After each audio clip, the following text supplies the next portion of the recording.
Нов сомнителен случај, вреден речиси 4 милиони евра, кој ги носи сите обележја на скандалозните тендерски мрежи на ВМРО ДПМН. Договори од милионски износи се доделени на фирми без никакви капацитети, без претходно релевантно искуство, па дури без никаква историја на јавни набавки за вакви или за други слични потреби. Некои од нив почитувани се отворени буквално 20 дена пред тендерот. Фирмата Лебренд Дизајн од Битола, модно студио, со просечен годишен приход од едва 20.000 евра и само двајца вработени, добива тендер од над 2 милиони евра за шиење специјални полициски униформи.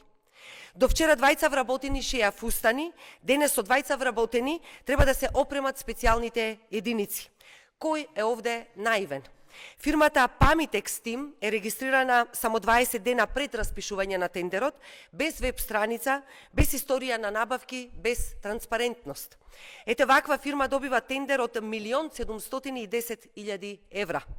МВР ги отстранило сите критериуми што би овозможиле транспарентна и правична конкуренција, нема услов за претходно искуство, нема минимум приходи, нема проверка на реални капацитети.